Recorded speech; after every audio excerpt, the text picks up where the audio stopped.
Greetings, dear subscribers and casual listeners of my channel. A wand is the main tool, companion, and ally of any wizard in J.K. Rowling's world. But to conjure real magic, it's not enough to simply wave it. You need to speak the proper incantation and make a special motion. The Harry Potter books feature many curious spells that have won the hearts of readers all over the world, but not all of them made it to the big screen. Today I'll tell you about the most interesting spells that never appeared in the films. Enjoy watching. Number 1. Permanent Sticking Charm. Wizards don't need glue or tape. They have a special charm that permanently bonds two objects together. The exact incantation isn't given in the books, but its effect is well known. Sirius Black suspected his mother had used this spell to fix her portrait to the wall of the family home. Fred and George jokingly suggested sticking the prefect badge to Ron's forehead. Even the Prime Minister's office once became a setting for discussing this enchantingly sticky magic. Number 2. Glisseo, a very old and seemingly playful spell that turns a staircase into a slick slide. It's been used since medieval times and had a special purpose in the Hogwarts girls' dormitory. If a boy tries to sneak in, the steps immediately become a chute. Hermione used Glisseo in Deathly Hallows to escape Death Eaters, but this scene was left out of the film. It might seem like a nearly useless spell, but in a crisis, it could save your life. Number 3. Wadiwasi. One of the strangest and most amusing spells in the series. Professor Lupin used it in Prisoner of Azkaban to blast a wad of gum out of a keyhole and shoot it at Peeves. This spell expels soft material from cracks and propels it at a target, perfect for school pranks. Students often used Wadiwasi to fling gum at each other, turning Hogwarts corridors into a battlefield of magical mischief. Number 4. Babbling Curse. Imagine how hilarious a movie scene would have been with someone who just couldn't stop talking. This curse is only mentioned once in the books. Gilderoy Lockhart claimed he cured a farmer afflicted with it. Of course, Lockhart was a notorious liar who stole credit for others' achievements, so it's unclear whether it's even real. But the idea is so vivid, actors would have had to work hard to portray unstoppable chatter. Number 5. Ferula. At first glance, it's a simple, practical spell. Ferula conjures bandages and splints to support broken limbs. Remus Lupin used it on Ron's broken leg in Prisoner of Azkaban. But this moment also raises a philosophical question. How do wizards conjure real objects out of thin air? The answer, it seems, is always the same: magic.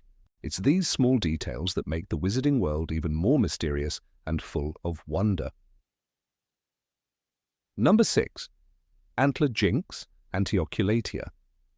A funny but rather mean spell that causes antlers to sprout from the target's head. It's briefly mentioned in Goblet of Fire, and in Order of the Phoenix, one of the Weasley twins uses it on Pansy Parkinson as payback for her work with the Inquisitorial Squad. We didn't see this effect in the movies, but it would have been a truly spectacular moment. Number 7. Anapneo. A rare and very useful spell that appears only once in the books. It clears the airways of any obstruction and can save someone from choking. It comes from the Greek word meaning I breathe. The filmmakers might have thought this scene was too graphic or uncomfortable for viewers, but for readers it's an example of thoughtful magic that can genuinely save a life. Number 8. Mimbletonia. Luna Lovegood was never afraid to share the strangest ideas. In Harry Potter and the Order of the Phoenix, she mentions a spell called Mimbletonia, claiming it can cause dizziness and confusion in anything that attacks you in the dark. She speaks about it with calm certainty, brushing off the laughter around her.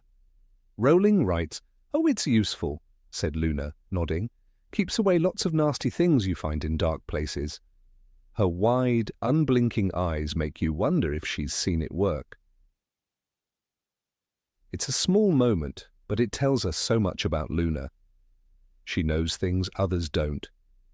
She listens to secrets no one else hears. Imagine Ivana Lynch delivering those lines in the film. her voice dreamy but firm, the other students rolling their eyes while Harry leans forward, curious despite himself. A single mention of the spell would have deepened the sense that magic is vast, strange, and sometimes unknowable. The movies missed the chance to show how unsettling this charm could be. Picture a Death Eater charging through a dark corridor, stopping mid-step as the world tilts and spins. His wand drops from numb fingers. His eyes flick back and forth, unable to focus. Harry and his friends slip past him, breathing hard but grateful for Luna's advice. Instead, the films kept Luna's strangeness charming but tame. They left out the idea that her knowledge was also practical, even life-saving. Mimbletonia could have proven that the oddest magic has its place, especially in a world full of shadows. Number 9, Densaugeo, in Harry Potter and the Goblet of Fire. There's a moment that never made it to the screen. Draco Malfoy, cruel smirk in place, flicks his wand and snarls, "Densaugeo!" Instantly, Hermione Granger's front teeth begin to grow. They shoot past her lips, pushing out like grotesque tusks. She claps her hands over her mouth in horror. The common room freezes. No one laughs. In the book, Rowling writes, Hermione's front teeth had grown past her collar. Imagine seeing Emma Watson's eyes go wide with terror. Ron Weasley lunging forward, shouting at Malfoy, Professor Snape sweeping in, pretending not to notice, saying coolly, "I see no difference." The insult stings deeper than the hex. The whole scene would have been raw and uncomfortable. It would have shown how ugly the Slytherin-Gryffindor rivalry really was. Instead, the film skipped it. No growing teeth, no panic, just more sneers from Malfoy and a few exchanged insults. The loss of Densaugeo meant losing a scene that exposed the cruelty behind Draco's polished insults. It also robbed the audience of seeing Hermione vulnerable in a very real, very human way. It's these uncomfortable moments that make the book so vivid.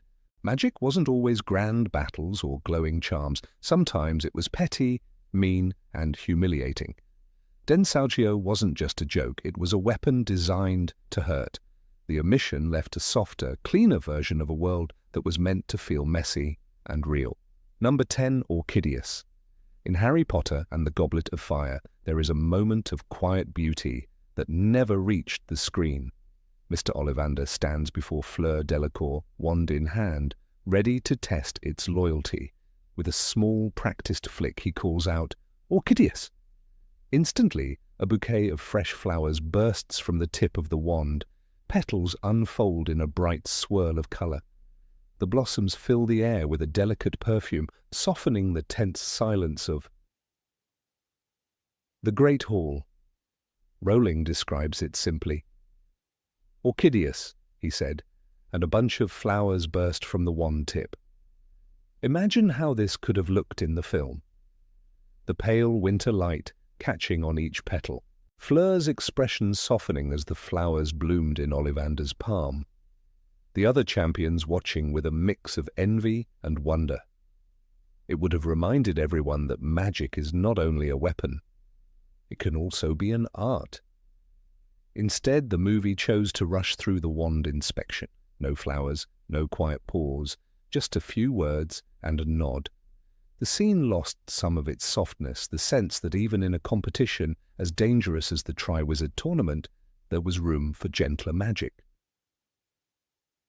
Orchideous was a small spell, but it said something true about the wizarding world. Even the simplest charms could create something beautiful. Even in a hall full of rivals, a handful of flowers could remind them all that magic began with wonder. Number 11, Flagrate. Hermione Granger never wasted time on flashy spells, but even she used fire when it was needed. In Harry Potter and the Order of the Phoenix, deep inside the Ministry of Magic, she used Flagrate to burn glowing marks in the air. The walls of the Department of Mysteries twisted and shifted, doors multiplied, confusion spread like a curse. Hermione pressed her wand to the stone and murmured, "Flagrate," leaving fiery symbols behind so they wouldn't get lost. The book says, Hermione was marking the doors they had already tried with fiery crosses. Imagine that on screen. Emma Watson frowning in concentration, the tip of her wand glowing red. She draws a blazing X that sizzles and hovers, leaving an ember trail like writing in the night sky. Harry watches it burn for a moment before they dash on, the flickering light reflecting in their eyes, the shadows of Death Eaters looming somewhere behind them. But the filmer skipped this tiny act of magic. No burning marks, no careful planning, just teenagers running blindly through dark corridors. By leaving out Flagrate, the movie lost a piece of what made Hermione the strategist. She wasn't just clever with books, she was a field commander, thinking ahead, even as panic set in. Magic in Rowling's world isn't only for duels and destruction. Flagrate is proof that it can guide you home, that a simple charm taught in a dusty classroom can save lives when the walls are closing in. It's one more spark that could have lit up the screen and reminded us that knowledge itself is power. Number 12. Peskipiksi Pesternomi. One of the most ridiculous spells ever spoken in Hogwarts was Gilderoy Lockhart's proud creation, Peskipiksi Pesternomi. In Chamber of Secrets, he waves his wand with dramatic flair, convinced he can tame a swarm of Cornish pixies that are wrecking his classroom. Instead, the pixies only cackle louder. They swoop at students' heads, they smash glass, rip books, and dangle Neville Longbottom from the chandelier. The spell does absolutely nothing. The book describes it with biting humor. He brandished his wand and bellowed, "Peskipiksi Pesternomi." It had no effect whatsoever. Imagine Kenneth Branagh in the film, standing there with that absurd, self-satisfied grin as he shouts the nonsense incantation. The pixies would freeze for a heartbeat, then dive at his hair and rip the wand from his hand. Instead, in the movie, he simply calls for help and runs away without uttering the words. Viewers missed the chance to see Lockhart's ridiculous ego crushed in spectacular fashion. This single, silly spell says everything about Lockhart.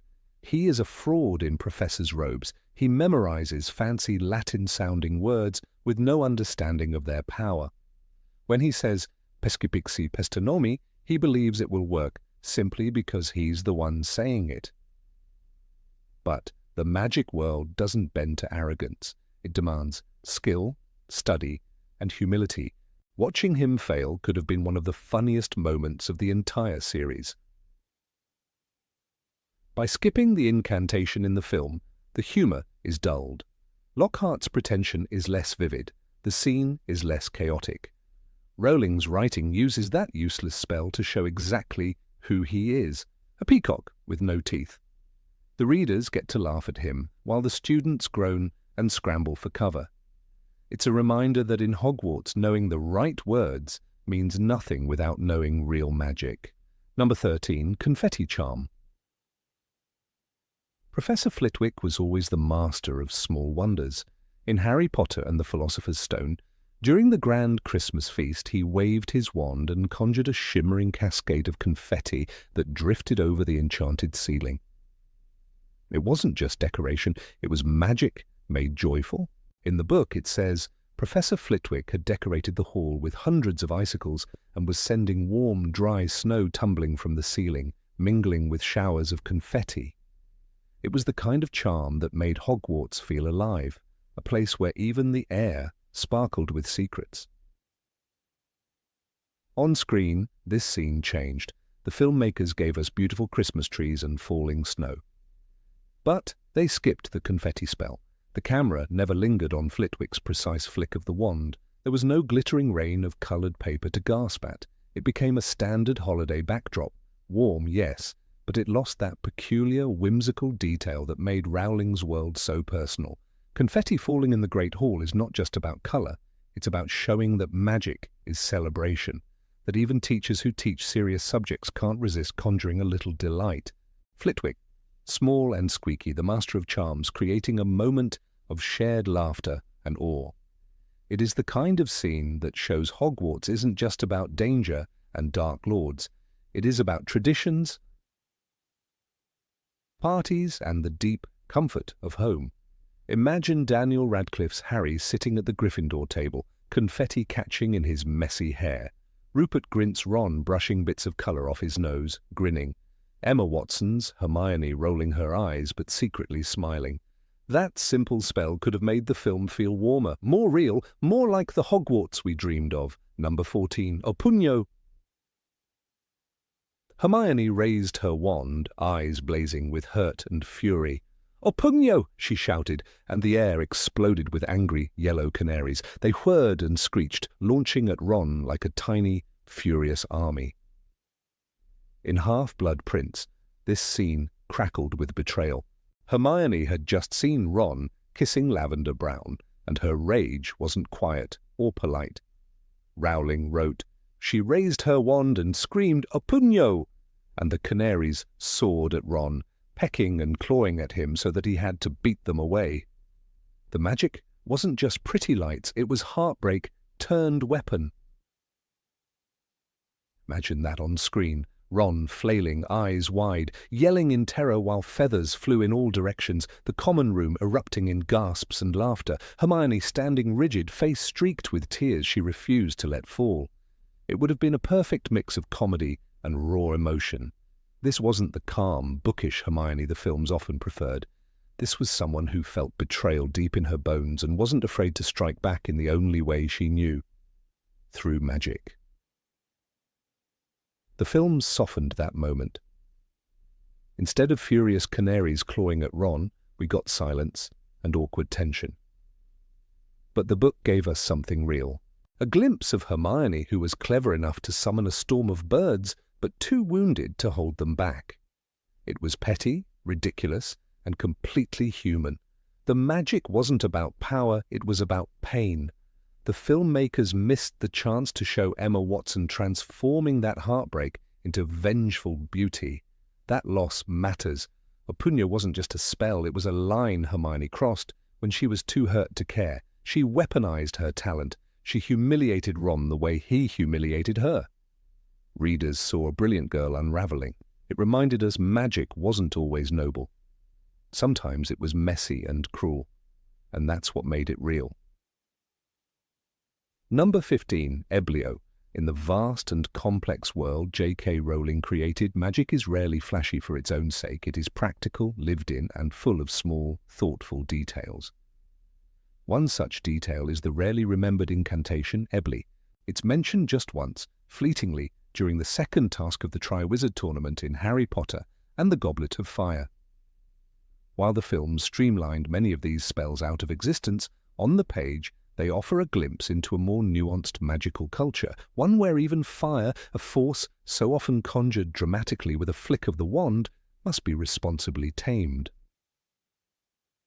When Fleur Delacour faces the enormous underwater task of freeing her sister Gabrielle, she first must pass a monstrous Grindylow-infested lake and a maze of other perils, but the detail that matters here comes in the final test. The hostages are enchanted to sleep at the bottom of the Black Lake, and while the book focuses more on the retrieval than on obstacles, the narration reveals Fleur applying a fire-dowsing spell to keep her sister safe from a small, magical flame that had erupted in the enchanted ropes binding the hostages. Rowling writes, "She raised her wand and muttered an incantation, dousing the small flames that threatened to burn Gabrielle." It's a moment so quick it's easy to miss, but it hints at a spell category the films never explore. Purpose-built, safety-minded, essential to the wizarding world's believability. There is something beautifully mundane about this spell because in the magical world, conjuring fire is easy. Incendio is a standard Hogwarts first or second year spell, and even Hagrid uses it to light a fireplace in the Sorcerer's Stone. But what about when that fire gets out of control? It's realistic that wizard society would have developed countless variations of extinguishing charms suited for different scenarios, smothering flames in confined spaces, soaking bonfires without water damage, or dousing magical, self-renewing flames like those produced by cursed objects. Ebublio, the name rendered in translations for that scene, is a subtle but critical example of Rowling's world-building logic. filling in the gaps that otherwise leave magic feeling unbalanced or too convenient. It is in these overlooked moments that Rowling's storytelling excels, because the spells used are not just spectacular fireworks, but deeply integrated into daily wizard life. Imagine the potential for chaos if every wizard could summon flames but had no reliable, standardized way to extinguish them. The films, with their 2-hour limits and emphasis on drama, tend to ignore these small utilities in favor of spectacle. But a scene like Fleur's in the lake would have added not only tension, watching her fumble to save her sister from fire while underwater, but also credibility, reinforcing that even in magical settings, risk demands knowledge, preparedness, and responsibility.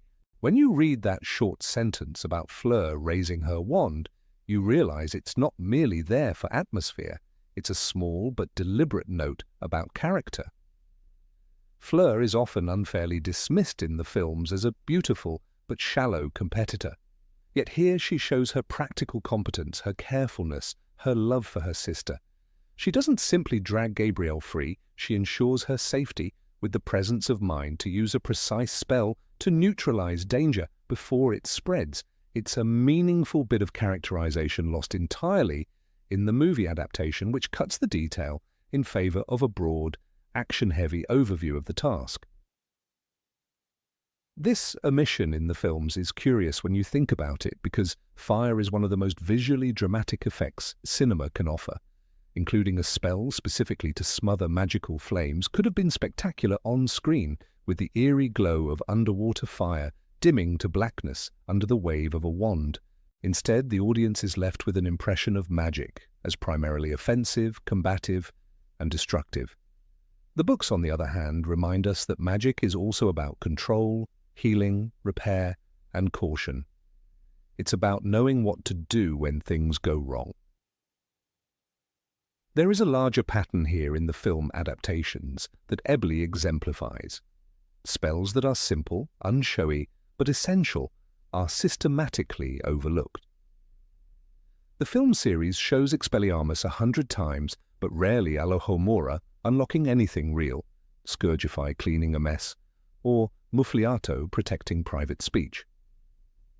Ebublio is part of this family of practical spells, a class that reveals the wizarding world not as an endless battlefield, but as a lived-in society. When Fleur uses it in the book, it signals that even in the high drama of the Tri-Wizard tournament, she's thinking practically, protecting what matters most. If we picture that scene on film, we can imagine a more suspenseful, more human moment. The Black Lake is already dark, murky, and oppressive, filled with strange creatures and ancient magic. Imagine Fleur swimming desperately only to see flickering magical flames appear around her sister's bindings, threatening to burn her even underwater. Panic flashes in her eyes. She grips her wand, speaks the incantation firmly. The flames sputter and die. That detail makes Fleur a hero, not through raw power, but through control, intelligence, and compassion, values central to the book's moral compass, but too often flattened out in the movies. In a sense, the absence of Ebublio on film is emblematic of a larger loss of subtlety in the adaptation. The book carefully balances the tournament's showmanship with its dangers. The tasks are designed to test knowledge and preparation, not just strength or bravery. In the second task, the champions must figure out the bubblehead charm or other solutions to breathe underwater, plan routes to avoid Grindylows, and ensure their hostages' safety. A spell like Ebublio is part of this test. Its omission reduces the task to a race, a matter of swimming fastest or fighting monsters, rather than solving complex magical problems under pressure. Number 16. Serpensortia. In Harry Potter and the Chamber of Secrets, there is a moment that carries a raw, almost primal tension in the book, but is strangely flattened in the film. It is the scene of the dueling club, where Draco Malfoy uses the incantation Serpensortia to conjure a large black serpent from the tip of his wand.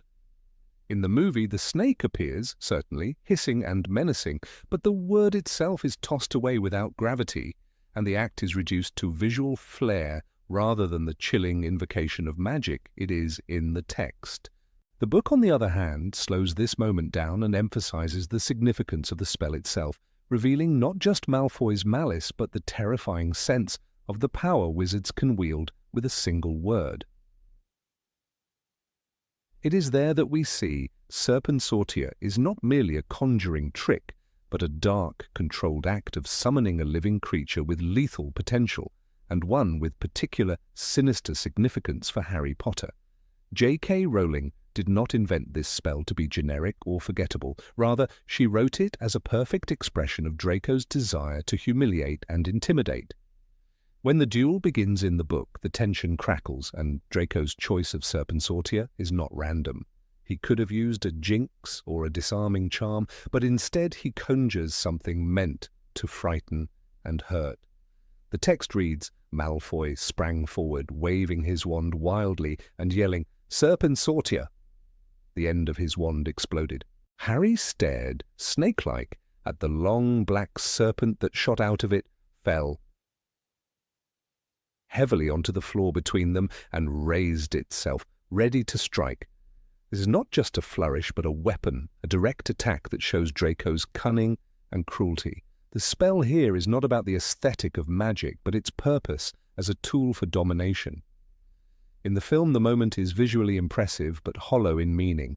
The camera captures the snake slithering toward Justin Finch-Fletchley, but the spell itself is unremarked upon, losing the weight Rowling gave it. The screenplay sacrifices the subtle horror of conjuring a live snake in favor of Harry's Parseltongue revelation, yet these elements should have worked in tandem.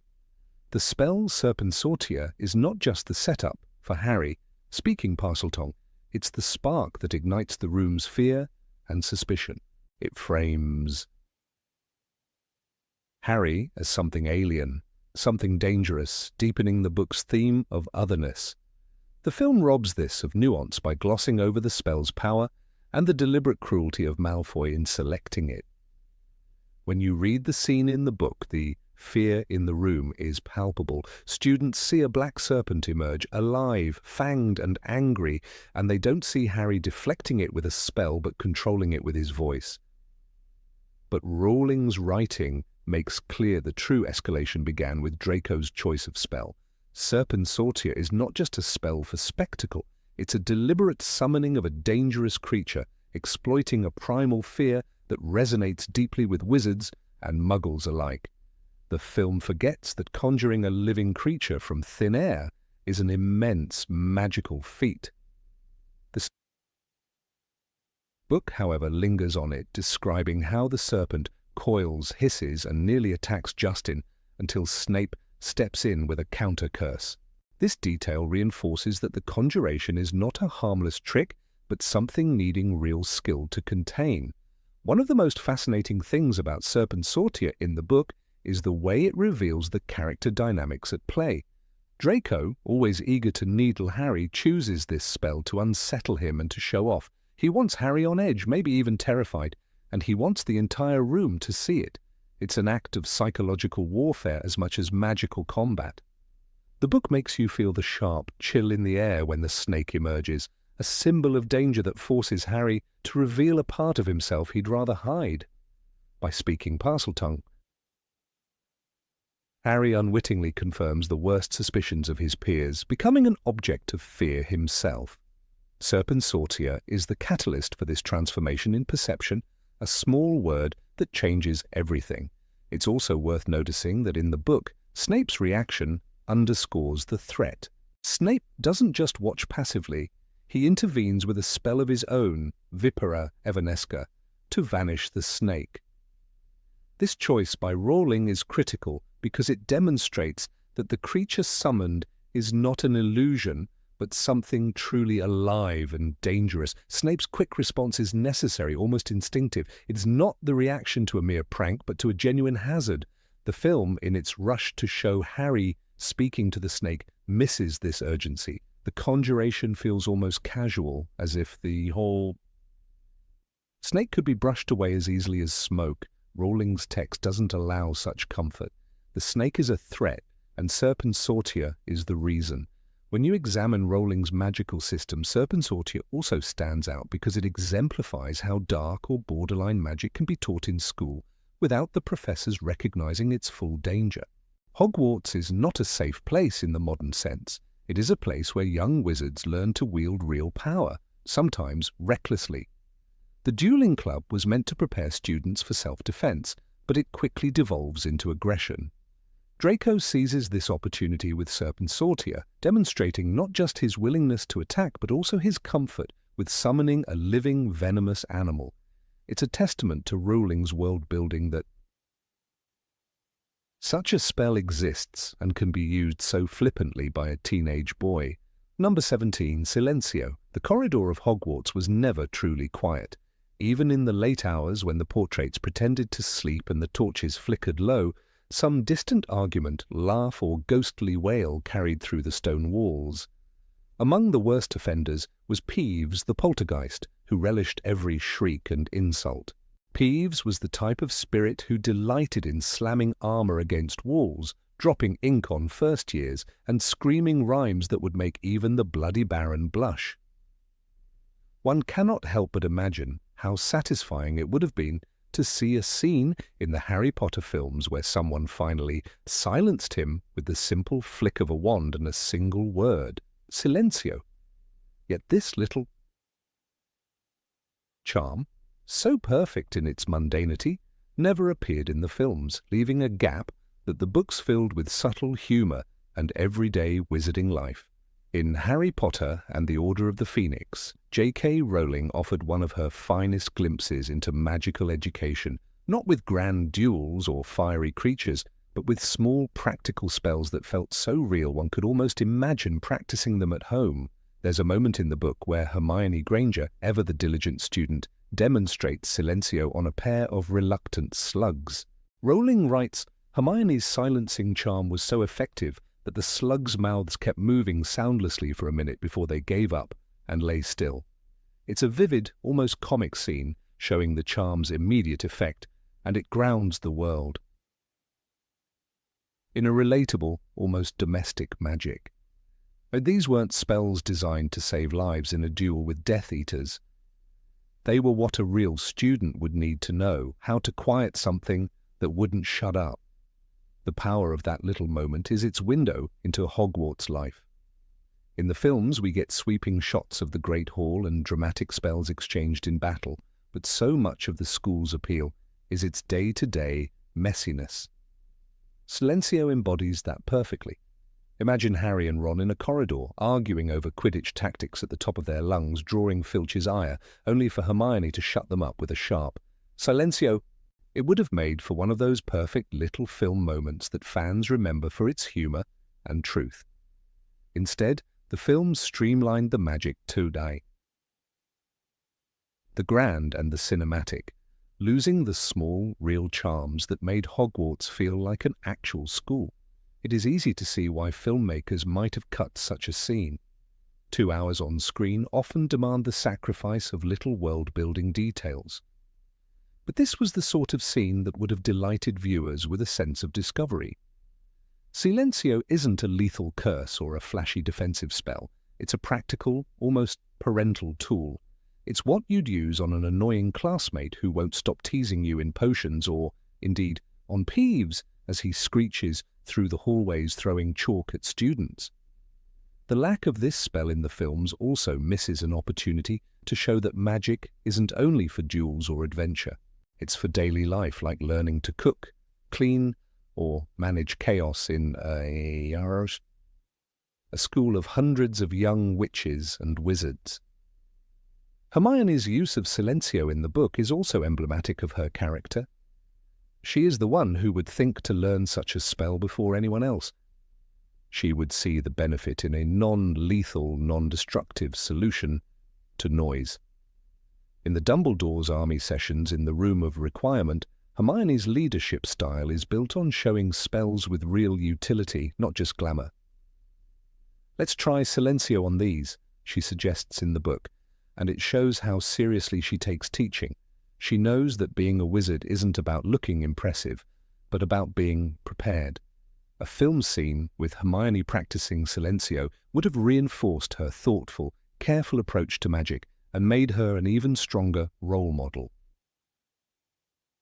Moreover, imagine how visually funny such a scene could have been. Picture Ron recoiling as a slug's mouth continues to open and close in perfect silence, his eyes wide with revulsion. Or Harry failing to cast it correctly, resulting in the slug emitting a strangled honk instead of going quiet. These are the little notes of levity that made the books feel alive.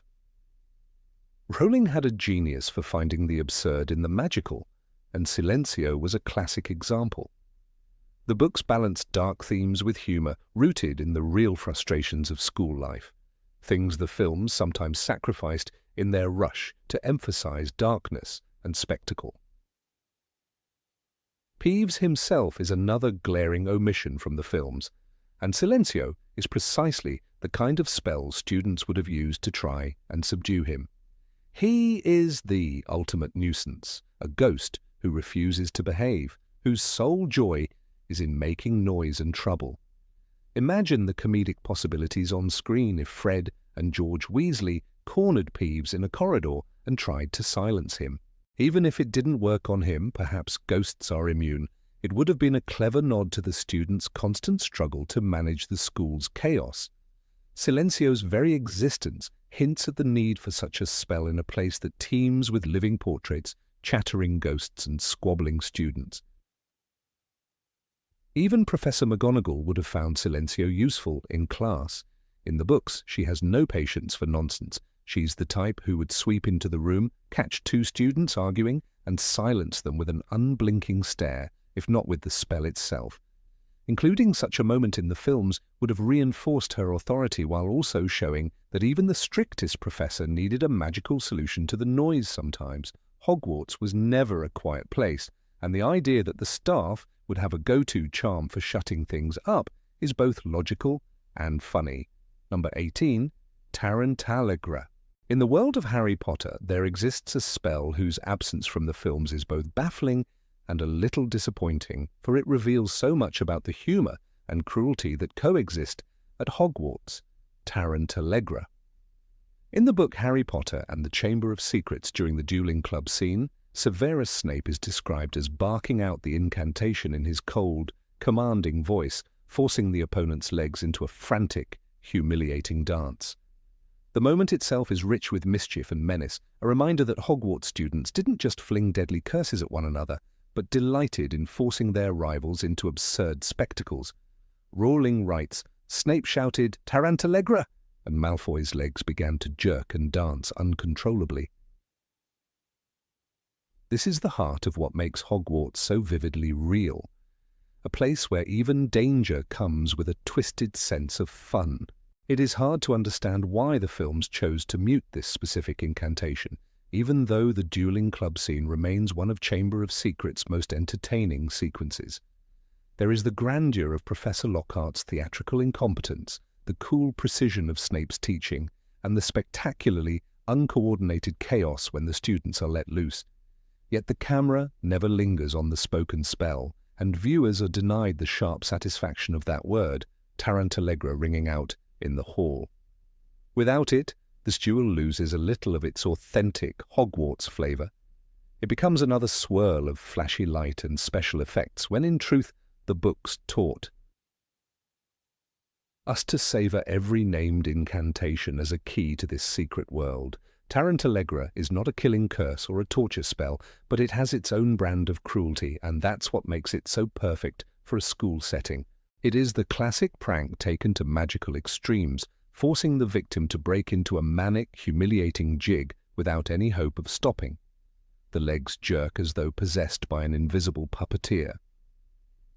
In Rowling's world, magic wasn't always about battle or utility. Sometimes it existed solely to humiliate, to laugh at the absurdity of power misused. It's the schoolboy's hex that says as much about the caster's personality as it does about the victim's predicament. We see the best example of Tarantallegra's mischief during the dueling club, which was Professor Lockhart's disastrous idea to teach students self-defense.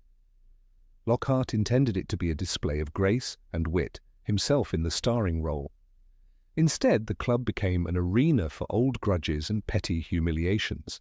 Snape seized on the opportunity to show real magical technique and to humiliate Lockhart, but also to instruct the students in the blunt realities of magical dueling. It is in this context that he calls out Tarantallegra at Draco Malfoy's opponent, demonstrating that even the professors know how to weaponize embarrassment. In the book, the scene drips with tension and subtext that the film version flattens. Snape's selection of Tarantallegra is no accident.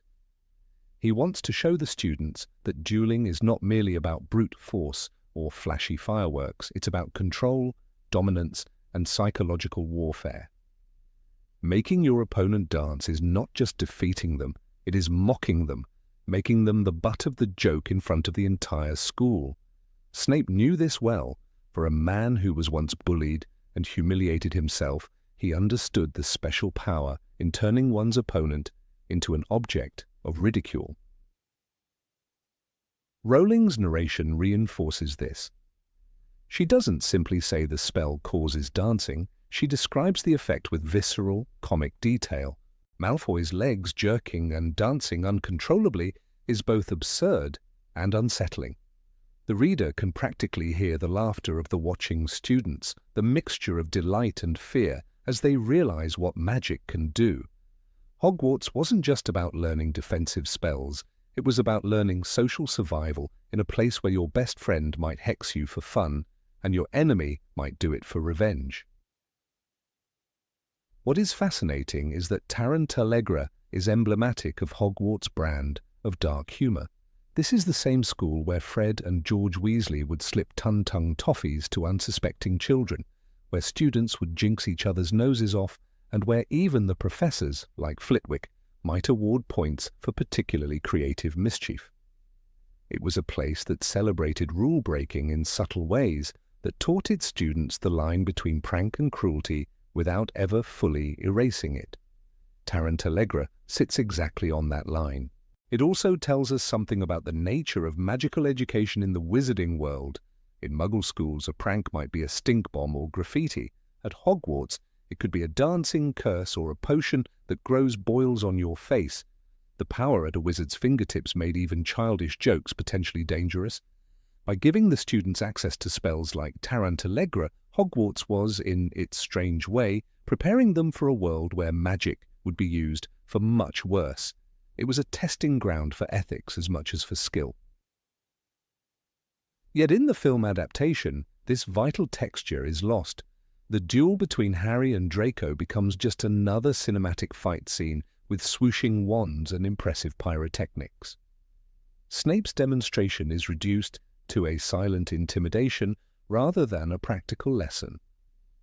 The absence of the incantation itself, Tarantallegra, is a missed opportunity. It is one thing to see Malfoy jerk about, but quite another to hear the sharp, Italian-sounding syllables, to memorize them as part of the Hogwarts lexicon. Rowling's books thrived on such words. They were cultural currency for the fans, the real spells we could whisper to ourselves, pretending we too were students at Hogwarts. There is something else that's lost when Tarantallegra is skipped over, the understanding of Snape's teaching style. Snape was a cruel man, yes, but he was also an effective teacher in his own twisted way. By using Tarantallegra, he demonstrated non-lethal subdual, how to embarrass and disable rather than injure. It is a lesson in magical ethics as much as technique. He didn't cast Sectum Sempra or Stupefy, he chose a hex that forced the victim into a humiliating but ultimately harmless dance. It's a strange sort of mercy wrapped in sadism, a perfect example of Snape's complexity. We see echoes of this idea elsewhere in the series. Harry himself would later cast non-lethal spells even when he had reason to use something darker. He uses Expelliarmus so often it becomes his signature move. Lupin teaches the class to use Ridiculous on a boggart, transforming fear into laughter. Even the Marauders, for all their cruelty, preferred humiliating pranks to outright harm. Tarantallegra fits snugly into this moral tradition. It is humiliating, but it doesn't injure. It shames, but doesn't scar. That distinction matters in a school setting where the students are learning not just spells, but the ethics of using them. This omission from the films speaks to a broader pattern of flattening the moral complexity of Hogwarts. The movies tend to reduce duels to violent confrontations, stripping out the subtle, often petty, psychological tactics that made wizarding conflicts so fascinating. Tarantallegra is not glamorous, and that is precisely its charm. It is schoolyard cruelty given magical force, a mirror to the social hierarchies and bullying that happen in any real school. By leaving it out, the films lose an opportunity to show us the very human ways students at Hogwarts would weaponize their lessons. Even the name Tarantallegra has significance. Rowling was meticulous in her choice of words, drawing on tarantella, the Italian folk dance with its frenzied steps, and allegra, meaning cheerful or lively. The incantation itself sounds musical, playful, and menacing all at once. Saying it aloud is half the fun, the syllables leaping off the tongue in a little dance of their own. By cutting the spoken spell from the film, the adaptation loses that layer of meaning, the way language itself becomes magic in Rowling's world. Fans memorized these words for a reason. They were passwords into the world of Hogwarts. There's also a sense of tradition in the use of such spells. Hogwarts students didn't just learn from their professors, they inherited a culture of mischief passed down through generations. The Marauder's Map, Zonko's Joke Shop, and Fred and George's inventions all testify to a long legacy of magical pranking. Tarantallegra is a classic of that tradition, a staple in any troublemaker's arsenal. By skipping over it, the films fail to honor that lineage of chaos and creativity that defines Hogwarts as much as its formal education. Perhaps the most telling thing about Tarantallegra is that it is both completely ridiculous and slightly terrifying. That tension captures the spirit of the books better than any dark duel or life or death confrontation. It is the absurdity of magical life, the way power corrupts even in small, silly ways. A student with a wand can make someone dance like a puppet.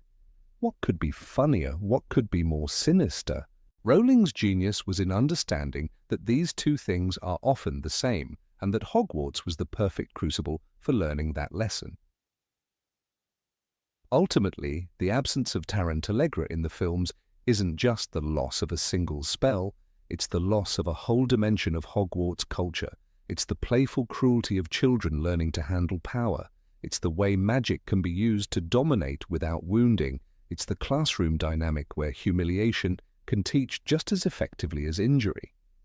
And it's a testament to the way even small details in the books carried meaning far beyond their immediate effect.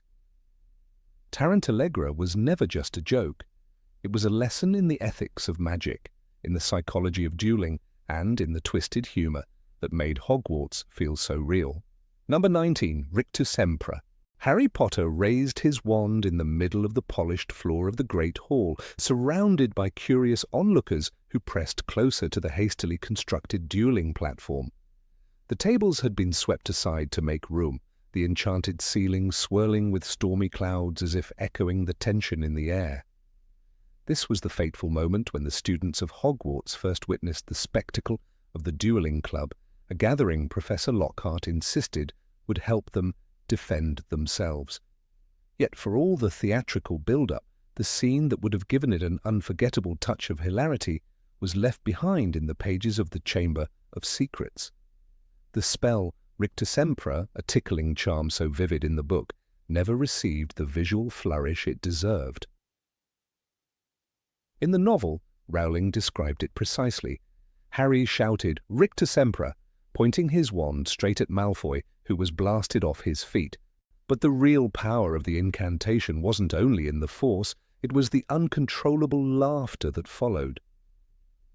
Draco Malfoy had stepped onto the platform that day, sneering with the usual disdain curling his lip, his pale hair shining under the torchlight. He was determined to humiliate Harry in front of the crowd, and in the film adaptation they do trade spells, bolts of magic colliding in midair, but none of it captured the comic absurdity Rowling had conjured. The book offered a moment of strange, almost slapstick vulnerability. Draco, pride incarnate, reduced to helpless convulsions as the tickling hex coursed through him. Imagine the contrast it would have created on screen. Malfoy, the spoiled prince of Slytherin, flailing in paroxysms of laughter, while Harry looked on, wand trembling with adrenaline. It was a detail that could have transformed the entire duel from mere spectacle into something more human and unpredictable. In the context of Hogwarts lore, Rictusempra occupies a special place. It is categorized among the more benign jinxes, taught to students precisely because it incapacitates without harm. A duel between young wizards should never devolve into actual cruelty or serious injury. That was the spirit in which Professor Flitwick might have explained its usage in Charms class, had the films chosen to include it. The charm requires precise wand movement and steady focus, which Harry managed with remarkable instinct, proving yet again his natural aptitude for defense. The incantation itself derives from Latin rictus, meaning an open-mouthed grin, and semper, implying continuity. The idea is a magical tickle that never relents, a force of giddy chaos that brings even the proudest adversary to their knees, shaking with mirth. Consider what it would have looked like in the film if the director had leaned into this detail. The crowd of students, already whispering and shifting nervously as Malfoy prepared his next curse, might have gasped when Harry's spell hit him square in the chest. Instead of a generic shove backward, Draco would have first looked puzzled, then emitted an unwilling snort, his face flushing as the giggles rose uncontrollably from his throat. A moment later, his legs would buckle, his arms flailing as if fending off invisible hands. The great hall would have erupted in a mixture of laughter and disbelief. In that moment, the magical world would have felt all the more authentic because real power includes the ridiculous as well as the deadly. This omission is more curious because the films often did not shy away from whimsical magic. They showed Neville Longbottom floating stiff as a board under a full-body bind curse. They devoted screen time to Ron vomiting slugs, to Gilderoy Lockhart waving his wand with preposterous flourish. Yet Rictusempra's tickling remained invisible, as if the filmmakers could not decide whether to lean into the humour or maintain the ominous atmosphere surrounding the Chamber of Secrets. The irony is that this very contrast between menace and absurdity is what Rowling's world does so well. A boy who is trying to survive giant snakes can also find himself giggling helplessly because of a poorly timed jinx. That is the texture of life at Hogwarts. In the book, the duel was carefully described as a contest that blended rivalry with reckless experimentation. When Lockhart and Snape demonstrated, it was clear neither trusted the other, and the students sensed the danger beneath the showmanship. But when Harry faced Draco, the stakes became personal. Draco's sneer was an invitation to hostility, and Harry's response, a hex designed to strip away composure rather than cause harm, felt like the perfect counter. There was a loud bang, the text recounts, and Malfoy was hurled into the air. This moment of raw power was only the first half of the spell's effect. What followed in the book, though less explicit, was the implication that Draco could hardly stand for laughing.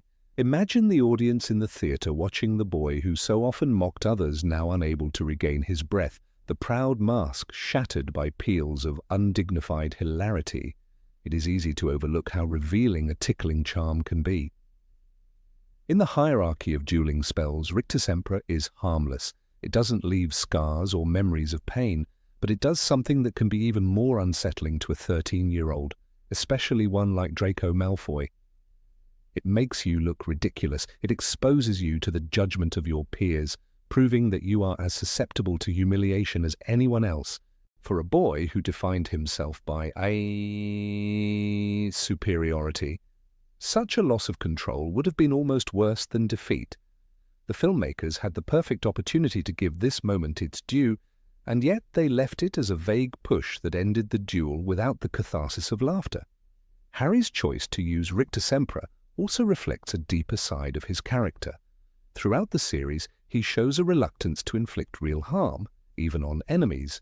In duels, he defaults to spells that disarm, restrain, or incapacitate without lasting damage. This pattern begins early and appears again and again, culminating in his refusal to kill Voldemort outright when he might have chosen vengeance. The tickling charm was a small but telling example of this impulse. Faced with Malfoy's provocation, Harry did not respond with cruelty, but with an incantation that revealed just how harmless he wished the duel to remain. It is worth noting that the video games, which often expanded on dueling mechanics, did include Rictusempra, granting players the satisfaction of watching opponents double over in laughter before staggering aside. The inclusion there underscores the missed opportunity in the film. The spell's visual potential was always obvious. The sudden convulsive laughter, the disarming loss of dignity, the clear demonstration that even magical combat could be absurd. In a world where basilisks slithered through pipes and dark wizards lurked behind every shadow, the tickling charm was a reminder that not every danger required a lethal response. The reason so many readers still remember that passage is because it offered a unique form of victory. Harry won not through brute force, but by unsettling Malfoy with something that could not be countered by arrogance. The moment would have served as a valuable lesson to viewers as well. Sometimes the best way to defeat a bully is to rob him of his self-importance. It is hard to remain menacing when you are writhing on the ground, cackling helplessly. For young audiences, that is a powerful idea. Magic is not just about dominance. It is about understanding the vulnerabilities in others and responding without malice. Even the way Rowling structured the scene highlights this philosophy. The duel begins with tension and menace, the crowd holding its collective breath. But by the end, the tension dissolves into a kind of bemused relief. It is a narrative technique she uses often, pairing danger with humor to keep the story accessible. Had the film embraced that rhythm, the dueling club sequence could have stood among the most memorable moments in the adaptation. Instead, it became another scene of flashing lights and generic blasts, stripped of the precise details that made Hogwarts feel real. This overlooked spell is emblematic of a broader trend in the films, streamlining the chaos of Rowling's imagination into simpler visuals that sometimes lost the story's subtler shades. Rictusempra would have brought unpredictability to the duel. It would have shown Draco as something more than a stock antagonist. And it would have made Harry's triumph feel less like a scripted inevitability and more like a clever, instinctive act of courage. Years later, readers still recall the way Malfoy sprawled across the platform, undone by the tickling curse. That image endures in part because it balances power with absurdity. It reminds us that magic is not only about darkness or glory, but about those moments when laughter itself becomes a weapon. Number 20, Mobilicorpus. Mobilicorpus is one of those rare, almost forgotten spells that lie buried in the pages of J.K. Rowling's Harry Potter and the Prisoner of Azkaban, a practical charm that can animate and levitate a limp human body through the air like a puppet on invisible strings. When Hermione Granger utters it to move the unconscious Professor Snape through the darkened tunnel-like passage from the Shrieking Shack back to Hogwarts, it becomes a moment of eerie necessity. Magic, stripped of grandeur and reduced to something starkly utilitarian, even unsettling. The text reads, "Mobilicorpus," whispered Hermione, and Snape was lifted a few inches into the air, his limp feet dangling, and began to move along the corridor, supported by invisible strings. It is a brilliant, haunting image of magic's power to manipulate life and death's fragile boundary. In the novel, this scene is thick with dread and adrenaline as the trio, joined by Sirius Black and Remus Lupin, reels from the explosive revelations about Peter Pettigrew. Snape lies unconscious, a potential threat to their fragile alliance and their entire plan to exonerate Sirius. Hermione, ever practical and precise, uses Mobilicorpus without hesitation. There is no romantic flourish, no grand duel, just a whispered command to keep moving, dragging the weight of truth and betrayal with them through the tunnel. The spell is presented as a kind of grim necessity, an emergency measure that no one wants to see, but everyone understands. In the films, however, this spell is nowhere to be found. The entire atmosphere of that escape sequence in Alfonso Cuarón's Prisoner of Azkaban is visually stunning. Torchlight flickering over ancient stone, frantic breaths in the gloom. But the omission of Mobilicorpus drains it of one of its most uniquely unsettling details. Imagine for a moment the cinematic potential, the camera following Snape's slack form, levitating jerkily along, Hermione's wand guiding his movement with a flickering blue light, Harry and Ron exchanging nervous glances at the macabre procession. It could have been a brilliant example of magic as both tool and horror. What makes Mobilicorpus so striking in the book is its brutal honesty about the cost of survival. This is not the glamour of Expelliarmus with its dramatic, photogenic wand clashes. It is about carrying dead weight, literally. It's about doing what you must to stay ahead, to rescue a friend, to navigate a narrow underground passage with a man who, though unconscious, remains dangerous. In a film series that so often embraced spectacle, here was a moment ripe for a grim, necessary tension, an opportunity to show that magic isn't always beautiful or noble. It can be practical, even grotesque. Hermione's use of Mobilicorpus also says something important about her character.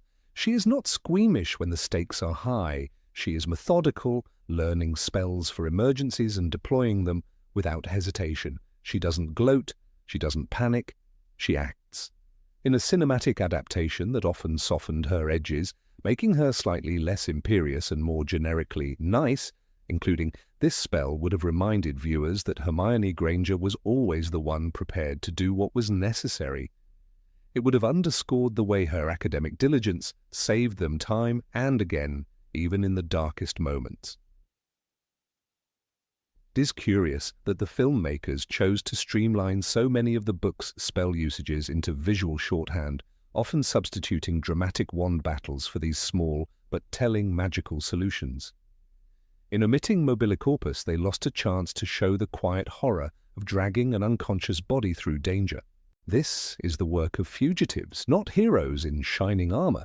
It would have given the audience a visceral sense of the price they paid for resisting authority and protecting the innocent. The limp, dangling body would be a constant reminder of Snape's duplicity, the danger he posed, and the fact that their alliance with Lupin and Sirius was one slip away from disaster.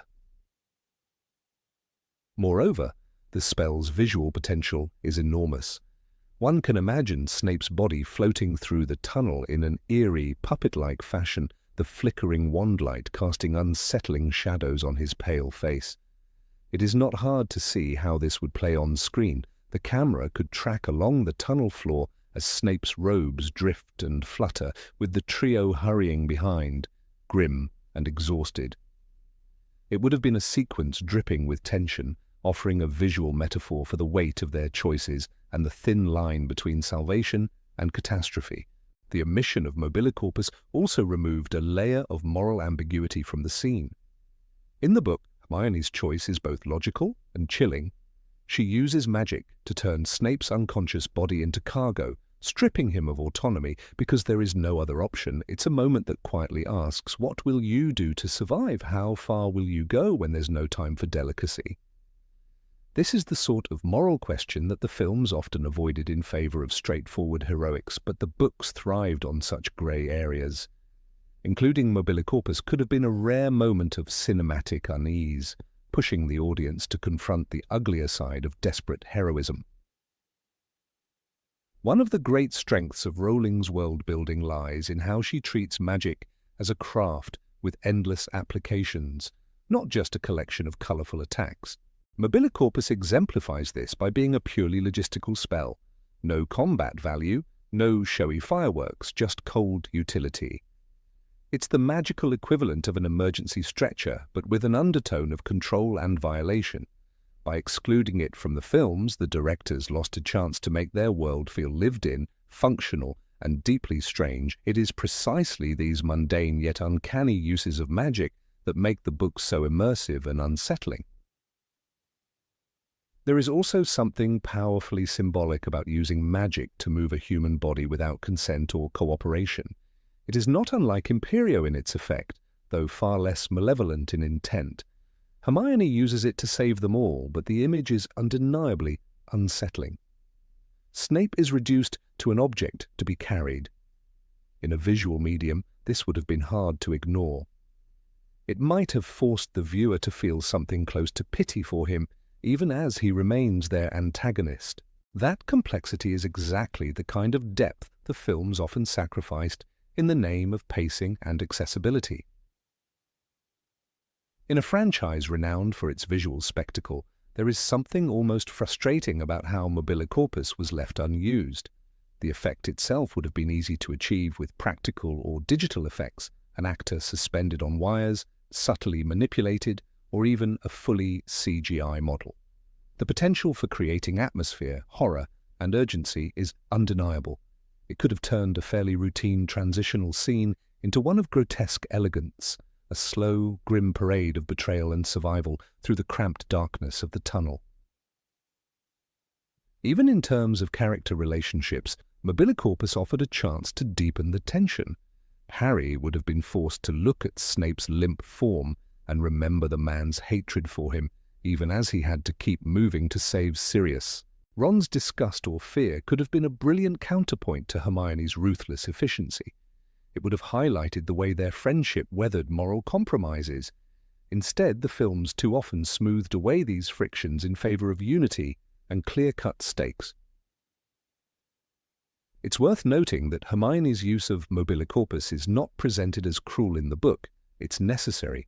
But that necessity is what gives the moment its power. The best adaptations recognize that dark magic isn't always dark arts in the forbidden sense, but can be any magic used in ethically thorny ways. Mobilicorpus embodies that ambiguity perfectly, including it would have shown younger viewers that even good magic can be troubling, and that heroism often demands uncomfortable choices. In the end, Mobilicorpus remains one of those small details that reveal just how carefully Rowling constructed her magical world, grounding it in practical needs while leaving room for moral reflection. It's the kind of spell that expands the texture of the story by adding the grit of reality to a world of wonder. Its absence in the films is therefore not just the loss of a flashy effect, but the loss of a chance to make the audience squirm, to complicate their sympathies, and to remind them that magic, like any tool, can be used to save or to control. Had it been included, the cinematic Harry Potter might have taken one more step away from glossy escapism and closer to the stark, often uncomfortable coming-of-age narrative that the books embraced so fearlessly. Imagine that image of Snape, slack-jawed, drifting through the dark tunnel framed by torchlight and fear, while Harry and his friends hurry behind him, whispering plans and anxieties. It would have been a chilling, unforgettable tableau, a testament to magic's power not just to dazzle, but to disturb. Number 21, Reducto. In the hidden depths of the Room of Requirement, a place that reshaped itself to match the desperate needs of those who entered, Ginny Weasley brandished her wand with a determination that no one could mistake for mere bravado. The shelves that towered around her were stacked high with decades of hidden contraband, forgotten magical objects, and cursed relics that pulsed with lingering menace. When she raised her wand and uttered the incantation Reducto, it was not a simple flick of her wrist or a harmless spark that followed. Instead, the air itself seemed to shudder as the destructive force gathered at the tip of her wand, coiling like a serpent ready to strike. The blast that erupted was so intense that it shattered a massive cabinet into a hailstorm of jagged splinters and fragments of rotting wood, scattering them across the floor with such violence that several students ducked behind crates to avoid injury. In Harry Potter and the Order of the Phoenix, this moment stands as one of the rare demonstrations of Ginny's prodigious magical talent. The book describes her mastery of the spell with quiet admiration, noting that she executed it perfectly under the stress of looming danger. Ginny was the best at Reducto curse. She was making the cabinets fly in all directions, the narration observes, capturing the raw, kinetic energy that rippled through the chamber. Yet in the film adaptation, this potent magic was reduced to a quick gesture, a small puff of motion that barely registered before the scene moved along. There was no sense of the explosive power or the life-threatening consequences of practicing such a curse in a confined space crowded with fragile objects. It is almost astonishing that the filmmakers, who often strove for grand visual spectacle, chose to underplay this moment so severely. Consider the way Reducto would have looked with the full might of modern effects, the violent force propelling splinters in every direction, cabinets collapsing like brittle shells, and clouds of ancient dust billowing outward in opaque waves. The room of requirement itself might have trembled with the shock, the walls groaning as if to protest the abuse. That single incantation would have demonstrated more convincingly than any hurried duel that wizarding battles were not polite affairs of coloured sparks, but dangerous contests of strength where any miscalculation could maim or kill. Ginny's use of Reducto was not merely decorative. In the book, the spell served a critical tactical purpose as Dumbledore's army prepared to face the inquisitorial squad, and beyond them, the Death Eaters. The cabinets were obstacles, physical and symbolic barriers that needed to be removed to clear a path to the hidden exit. Each shattered shelf was a small victory, a declaration that the students would no longer hide or submit. By making Ginny the most proficient with the Reducto curse, J.K. Rowling imbued her with a sense of agency and skill that foreshadowed her later role in the final battle for Hogwarts. It was an affirmation that even those who had spent years in the background possessed formidable abilities when given the chance to step forward. The omission of this dramatic effect in the film is all the more striking when compared to other spells that received lavish treatment. Stupefy, Expelliarmus, and Avada Kedavra were all showcased with flourishes of red and green light, with shockwaves and swirling air to emphasize their potency. Yet Reducto, perhaps the most viscerally destructive of them all, passed almost unnoticed. If it had been rendered with the same fidelity, it could have offered one of the most memorable set pieces in the entire series, underscoring the tension and chaos of teenage wizards preparing for war. The imagery described in the book practically begs to be realized on screen. Imagine Ginny standing at the center of the room of requirement, her red hair flying around her face as the backlash from each blast rolled across the chamber. Each time she cried Reducto, the resulting explosion would force everyone else to shield their eyes from the blinding flashes of debris. Hermione Granger, ever precise, might have winced at the collateral damage, while Neville Longbottom looked on in awe, inspired to match her prowess. The violence of the spell would have communicated better than any dialogue that the DA was no longer engaged in childish games, but in deadly, serious preparation. Beyond the missed opportunity for cinematic drama, the film's simplification also diluted the realism of wizarding combat. Magic in the Harry Potter books is unpredictable, dangerous, and sometimes messy. Spells misfire, ricochet, or backfire entirely. The Reducto curse embodies this volatility. It is a tool that can be as hazardous to the caster as to the target if wielded carelessly. In the confined space of the room of requirement, where every surface held fragile secrets, the risk of triggering a chain reaction was immense. Rowling's description conveys this constant tension, the knowledge that each decision could have irreversible consequences. In the broader narrative, Ginny's proficiency with Reducto offered a counterpoint to her brother's more flamboyant tendencies. Fred and George Weasley were known for their mischief and pyrotechnics, but Ginny demonstrated that she could channel equally formidable forces with discipline and intent. This distinction mattered, especially for readers who had watched her grow from the shy girl in Chamber of Secrets to a warrior in her own right. It was a testament to her evolution, her willingness to stand in defiance of the regime that sought to crush her spirit. If the filmmakers had embraced this dimension, they could have crafted a sequence that fused character development with visual impact. Instead, the scene feels hurried and almost antiseptic. There is no sense that Ginny is grappling with the repercussions of her actions or the danger inherent in her spellwork. She is merely another wand in the crowd, performing an unspecified charm that leaves little impression on the viewer. This choice deprived the audience of a deeper understanding of who she had become and why she mattered.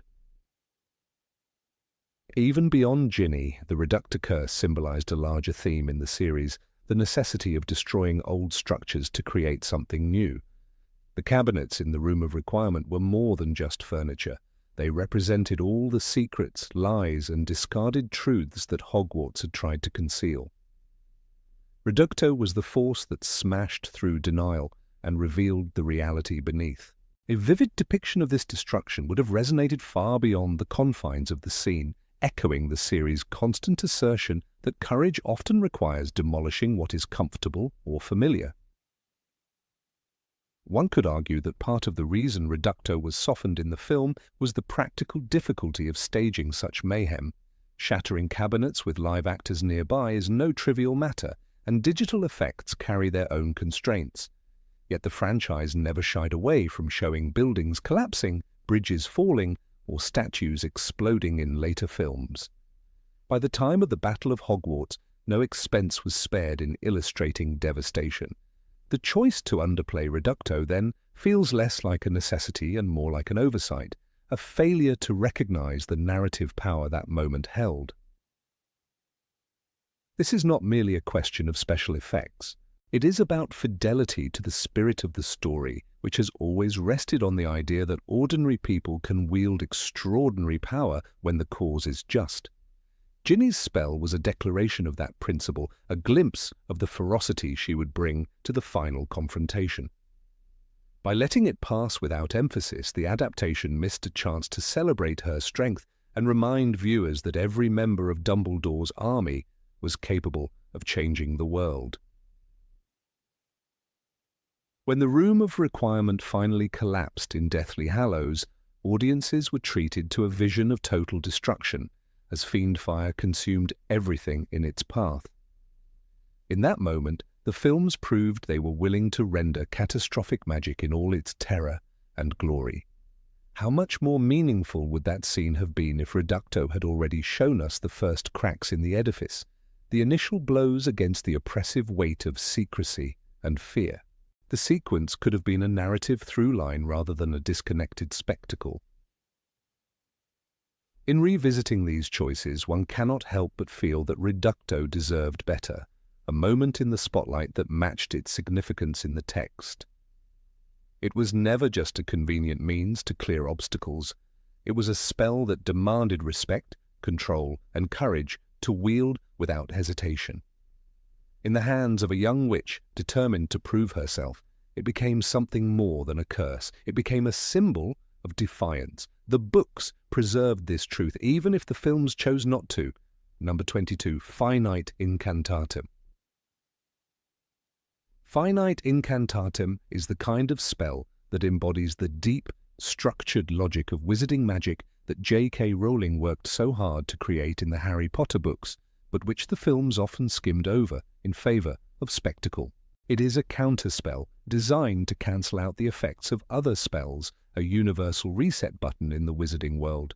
In the books, this incantation is not simply a throwaway line, but a vital piece of magical theory that reveals how dueling, defense, and spellwork have rules and consequences. Severus Snape, Hogwarts potions master, and sometime Defense Against the Dark Arts teacher, uses Finite Incantatem to great effect during the dueling club in Harry Potter and the Chamber of Secrets, controlling chaos that would otherwise harm students. Rowling writes, Snape moved forward and waved his wand. The snake vanished in a puff of black smoke. It is a subtle line, but one that tells us so much about how a competent wizard stops dangerous magic quickly, without drama. When you read the books, it becomes clear that spells are not unstoppable forces. They can be blocked, countered, or ended by skillful witches and wizards. Finite Incantatem is the universal mechanism for this. In the movies, though, this idea is flattened. Duels become cinematic clashes of flashing lights and clever choreography, but they often drop the logic behind the magic. For example, in the Chamber of Secrets film, when Harry faces Draco Malfoy in the dueling club, Snape intervenes to save Harry from the conjured serpent, but the actual incantation is omitted. He simply flicks his wand in the film without explanation. The viewer is left to assume he did something to make the snake go away, but the name of the counterspell and its broader use is lost. That omission matters because Finite Incantatem is not just a single action spell for a single occasion. It's an insight into the entire magical system. When Snape uses it in the books, it is a teaching moment. He shows the students how to take responsibility for magical accidents, to neutralize threats without escalation.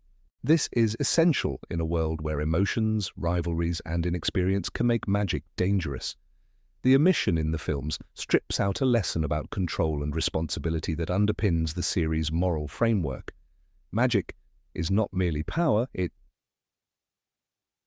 requires discipline and knowledge to wield safely. Beyond Snape's classroom, Finite Incantatem pops up in other moments in the books, reinforcing its role in magical life. For example, in Harry Potter and the Order of the Phoenix, during the chaos in the corridors of Hogwarts under Umbridge's rule, there are references to staff using general counterspells to clean up the mess of student pranks. While the exact words Finite Incantatem aren't always spelled out in every scene, the concept of a universal counterspell hovers behind those actions. It becomes part of the unspoken curriculum of Hogwarts. Experienced witches and wizards are expected to know it. By not naming it in the films, the movies make the wizarding world look like it's full of one-shot showy spells, when in fact there's a technical grammar to spellcasting. This matters for the character's development as well. In the books, dueling is not portrayed as purely about offense. It is also about defense, countering, ending threats. The idea of a duel as a controlled contest with rules comes directly from these kinds of spells. Snape's use of Finite Incantatem is an explicit reminder that adult supervision in magical education is not just about punishment or hierarchy, it is about teaching safety and mastery. When Snape steps in and ends the snake threat in the dueling club, he is not humiliating Harry or Draco for once, but demonstrating how to take responsibility when spells go too far. That subtlety is lost when the film simplifies it to a casual wand flick. Moreover, the use of Finite Incantatem in the books hints at a larger legal and ethical structure in the wizarding world. Magic can get out of control. Wizards need ways to stop it. A universal counterspell is the magical equivalent of a safety switch or emergency brake. It suggests that the Ministry of Magic, auras, and teachers alike rely on shared protocols to maintain order. In the books, you see hints of this in dueling practice, in classroom management, in magical law enforcement. When you erase this from the films, you risk turning the wizarding world into a lawless space where might alone wins the day, undermining the careful world-building Rowling did to show that magic has its own constraints. The films often chose visual simplicity over explanatory richness. That's understandable, given time constraints and the needs of blockbuster storytelling. But it means that Finite Incantatem and other practical, unglamorous spells vanish from the audience's awareness. Without them, viewers lose a sense of how comprehensive wizard training really is. It's not only about learning a cool Patronus or flinging stunning spells, but about knowing how to clean up your own mess. It is like watching a film about doctors that only shows dramatic surgeries without the antiseptic protocols that prevent infection. Readers remember that scene in the dueling club vividly. Harry, surprised and unprepared, speaks Parseltongue to the snake Draco conjures, causing panic. The class reacts in horror at Harry's abilities. But the adult in the room, Snape, does what any trained wizard would do. He uses Finite Incantatem to neutralize the threat immediately. It's calm, professional, and effective. That moment also shows Snape in an ambiguous light, protecting students, even if reluctantly, while reinforcing the aura of competence that defines him. By skipping over that detail in the film, the scene becomes more about the student's emotional drama than about Snape's skill as a teacher. We also see the counterspell as part of the tension between theory and practice in magical education. Hermione Granger, the consummate bookworm, would undoubtedly know the theory behind Finite Incantatem early on, but it takes practical experience to deploy it effectively under stress. The books constantly highlight that tension. When students experiment with spells, they cause unintended consequences that must be fixed. The idea that any Hogwarts student could learn this spell suggests that even first years are trained to understand the consequences of their magic. The omission of such a teaching moment in the film flattens the characters' learning arcs. Snape's use of Finite Incantatem is not the only example in the books of spells that clean up magical messes. There's Apparicium for revealing hidden ink, Scourgify for cleaning, Evanesco for vanishing items, and countless other practical spells. They make magic feel real and lived in, like a technology with maintenance requirements. Finite Incantatem stands at the top of that hierarchy as the catch-all emergency solution. It says, no matter how complicated the magic, there's a way to stop it. That gives the world a logic and consistency the films sometimes sacrifice for pace and drama. By leaving out the words Finite Incantatem from the dueling club scene in the film, the adaptation loses the chance to highlight Snape's authority as a master of defensive magic. It's a subtle but important part of his characterization in the books. Despite his nastiness, Snape is excellent at defense against the dark arts. He understands curses and counters. When he says Finite Incantatem, it is not just a plot device, it is a testament to his experience, a moment of authority and clarity in a chaotic situation. That is how Rowling layers her world, making even minor spells part of the story of her character's strengths and weaknesses. It also connects to the larger moral dimension of the series. Harry Potter is, at its core, a story about resisting evil with knowledge, compassion, and responsibility. Counterspells embody that theme perfectly. They are non-lethal, corrective, preventive. Finite Incantatem is an example of magic that is designed to end harm, not inflict it. When Snape uses it, he is stopping violence, not escalating it. That matters in a world where dark arts encourage wizards to do exactly the opposite. Cutting that nuance in the films feeds the misconception that magic in Harry Potter is just wizard shootouts instead of a deeply moral practice with rules and ethics. There is also an aesthetic loss. Rowling's Latin-based incantations are part of what gives her world its scholarly, ancient flavour.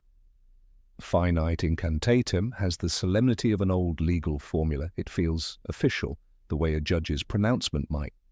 That contributes to the immersive realism of the books, where Hogwarts is not just a school of wonder but of discipline and tradition. When the films remove these words, they also strip away that sense of magical academia. It becomes less like learning a foreign language or a science, and more like performing flashy martial arts with wands. The absence of Finite Incantatem from the films also weakens the sense of magical hierarchy. There are beginner spells, advanced spells, specialized spells, and universal counters.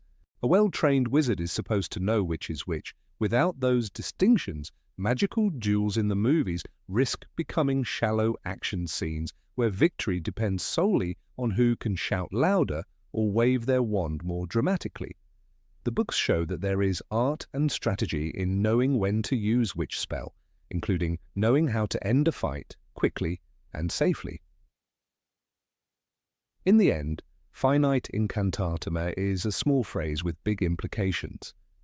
It shows that even the most chaotic magical situations have solutions. It reflects a worldview where knowledge can control danger, where discipline can prevent disaster. It makes the wizarding world feel both wondrous and credible. By skipping over it, the films lose an opportunity to show viewers that magic is not only about raw power, but about knowing how to manage it responsibly.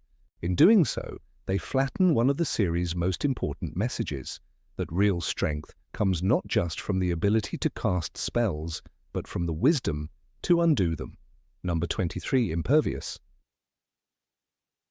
In the hidden corners of the wizarding world, not all spells are forged in the fires of combat or conjured in desperate moments of life and death. Some of them, delicate and subtle, bring comfort and warmth to daily life. Among these underappreciated charms is Impervius, the enchantment that renders surfaces impervious to water and fog. Its absence in the Harry Potter films is a quiet loss because this particular spell reveals something profound about the everyday nature of magic and the small gestures of care between friends. When Hermione Granger used the Impervious charm on Harry Potter's glasses, she was not simply demonstrating technical skill, but expressing a thoughtful kindness that the movies never allowed us to witness. It is in this detail, captured in the pages of Harry Potter and the Prisoner of Azkaban, that readers glimpsed a softer side of wizardry, one less concerned with defeating Dementors and more with helping a friend see clearly in the rain. J.K. Rowling described the moment with the same gentle attentiveness that permeated the best parts of her writing. During a Quidditch match that threatened to drown every player and spectator alike, Hermione calmly raised her wand to Harry's glasses and performed Impervious.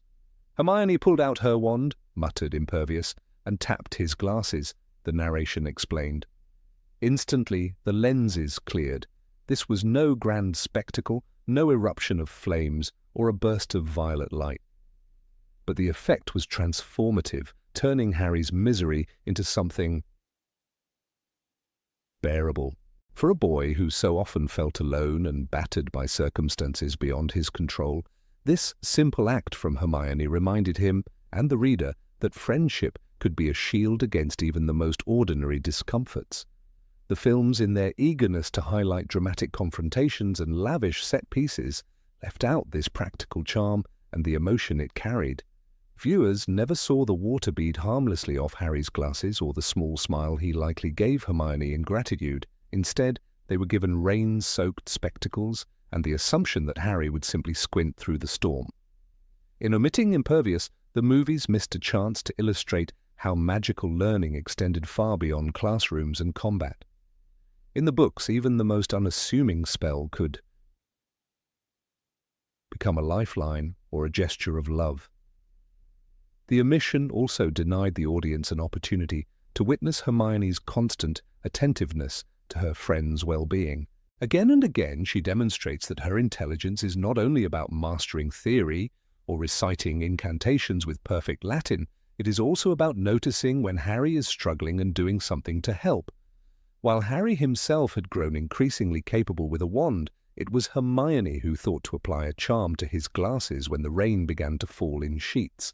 The detail reveals the depth of her care, a facet of her character that sometimes gets overshadowed by her role as the group's problem solver in crises. Impervious is not a flashy spell, but in that very ordinariness lies its charm. It is a reminder that magic is not always spectacular. Often it is quiet, mundane, and seamlessly woven into the rhythm of life. Just as Molly Weasley's household spells kept the burrow warm and inviting, Hermione's water-repelling charm made sure Harry could play Seeker without stumbling blindly. The spell is a testament to the idea that the true power of magic is in its ability to elevate daily existence, to transform small inconveniences into moments of grace. One can almost picture the scene that might have been Harry, already dreading the match against Hufflepuff, bracing himself against the wind and rain as he clutched his firebolt. Hermione, determined to help despite the chaos around her, drawing her wand with an expression of focus and warmth. The tip would glow faintly as she touched the cold metal of Harry's frames. An instant later, the droplets would vanish from the glass, the world resolving itself back into clarity. This was not a moment for applause or gasps of awe. It was simply a friend seeing a need and meeting it. Even the spell's etymology, impervious, from Latin meaning unpassable, hints at its quiet practicality. It is a barrier against intrusion, not of curses or dark forces, but of water and mist. In the wizarding world, where people have devised charms for levitation, disarming, and even summoning a Patronus to fight despair itself, it is comforting to know there are also spells devoted to the small, stubborn challenges of everyday life. Rain on your glasses is no less real a problem for a wizard than it is for a muggle, and the ingenuity of this charm shows that no inconvenience is too small for magical innovation. The cinematic choice to discard Impervius seems especially curious given how it could have deepened the Quidditch scenes. The films often portrayed Quidditch as a dangerous ballet of broomsticks and bludgers, a spectacle of noise and velocity. Yet the reality is that much of sport, magical or otherwise, comes down to preparation and adaptation. Hermione's spell was an act of preparation, her way of giving Harry the best possible chance to succeed in conditions that were almost designed to defeat him. In showing only the roaring winds and pelting rain, the films presented Quidditch as pure endurance, stripping away the subtler acts of strategy and care that made it so compelling in the books. The absence of Impervius also means the films missed a chance to underline Hermione's growth as a witch. By her third year, she had already mastered spells well beyond the standard curriculum, and Impervius is an example of her knack for practical magic. It is easy to remember her casting Alohomora to unlock doors or her deft use of the Protego shield charm in the final battles, but it is the small applications, charms to repel water, to mend glasses, to fix broken objects, that define her as someone who sees magic not only as power but as service. Readers have often remarked on the difference between the book, Hermione, and her film counterpart. The films, by necessity, streamlined her character, focusing on her brilliance in battle and her loyalty in times of crisis. Yet the books allowed her to be more complex, a young witch who valued homework and house elves with equal fervour, who worried about exams but also about her friends' visibility in a storm. Impervius is a microcosm of that complexity, a spell that is both humble and essential. When Hermione performed it, she wasn't trying to impress anyone. She was simply doing what needed to be done. It is telling that in the same story, Harry faces Dementors, manifestations of depression and terror, and also rain-smeared glasses. The narrative does not imply that one challenge is more real than the other. Rather, Rowling reminds us that life is always a mixture of great and small adversities. Sometimes you fend off dark creatures, other times you just need to see where you're going. The magic that protects against the latter can be just as important as the magic that wards off the former. There is also something symbolic about Hermione clearing Harry's vision. So much of the series is about clarity, about seeing the truth through layers of illusion, fear, and deception. The literal act of making Harry's glasses transparent again echoes the larger theme of perception. To see clearly is to be prepared whether you are confronting a rogue bludger or the hidden agendas of those who would manipulate you. In this way, Impervius becomes more than a convenience. It is a metaphor for the friendship that helps you discern the world when it grows dark and confusing. It is easy to underestimate the emotional impact of these domestic charms. One can imagine the warmth that spread through Harry's chest as the droplets disappeared, the sudden reassurance that despite everything, someone was looking out for him. The films often captured the adrenaline of magical duels, but rarely paused to acknowledge these quieter moments of connection. Yet it is in these pauses that the real heart of the story lives. In the end, Impervius stands as a testament to the kind of magic that is often overlooked but never unimportant. It reminds us that in Hogwarts, spells were not only learned to defend or attack, but to care and to comfort. And perhaps that is why this little scene, lost in adaptation, remains so vivid in the minds of readers. It was never about spectacle. It was about the way a friend can make the rain a little less cold. Number 24, Obscuro. Obscuro remains one of the most fascinatingly underused spells in the Harry Potter universe, tucked away in the books but entirely absent from the films. It's a spell with immense dramatic potential, conjuring a thick black blindfold that fuses over the eyes of its target, plunging them into sudden, complete darkness. In the books, Hermione Granger is the one to employ it with cunning precision. She uses it in Deathly Hallows to prevent a captive from seeing where they were going, transforming fear into confusion with a single incantation. Imagine the tension of that moment on screen, the flick of her wand, a whispered Obscuro, and the victim's eyes consumed by smoky, roiling shadows. Their panicked movements would fill the corridor with raw terror. The camera could follow their stumbling gait, their outstretched hands clawing at the air as they tried to tear away the dark veil that would not come off. It's a duel not of raw power, but of psychological warfare, exposing a more cerebral side to wizarding combat. The films tended to favor bright flashes and roaring explosions of light, spells that dazzled audiences with visual spectacle. But Obscuro would have lent a more sinister atmosphere, emphasizing stealth, strategy, and fear. When Hermione used it in the books, it wasn't simply to attack, it was to confuse and delay. This distinction matters. She didn't want to kill or maim, she wanted to stop her enemy from seeing. That subtle moral line feels deeply Hermione, and the omission of this moment in the films stripped away an aspect of her ingenuity. In Deathly Hallows, Rowling writes, she pointed her wand at the Snatcher's face. "Obscuro!" she cried, and a black band of cloth shot from the end of her wand, covering his eyes. It's a clear, cinematic image even on the page. The spell wraps around the target's head like a living shadow, a conjured binding of pure darkness. It evokes the sense of magical realism so crucial to the books, a blend of the mundane and the uncanny that the movies sometimes glossed over for big-budget spectacle. One can see a different type of duel playing out with Obscuro involved. Instead of two wizards simply throwing bolts of energy at each other across a hall, you'd have a predator and prey dynamic. The victim, blind and stumbling, would be forced to listen intently, hoping to pick up the faintest rustle or footstep. The spellcaster would become the hunter, moving silently, poised to strike.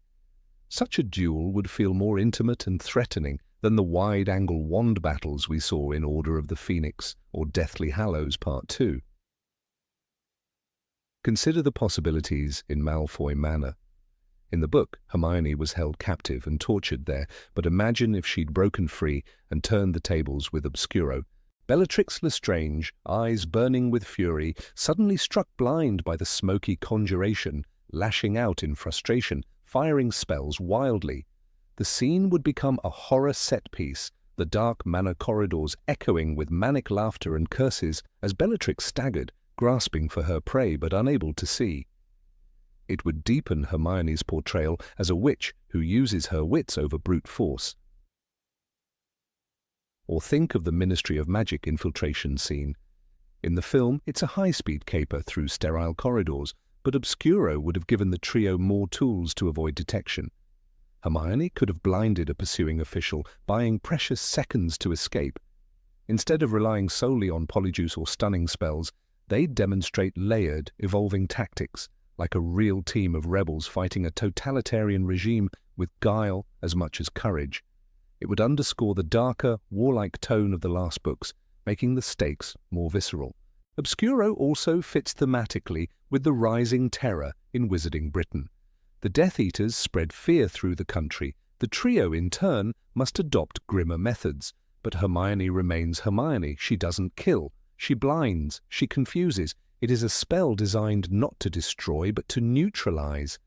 This moral grey area would have played beautifully on film, complicating the audience's sympathy and forcing them to consider the cost of survival.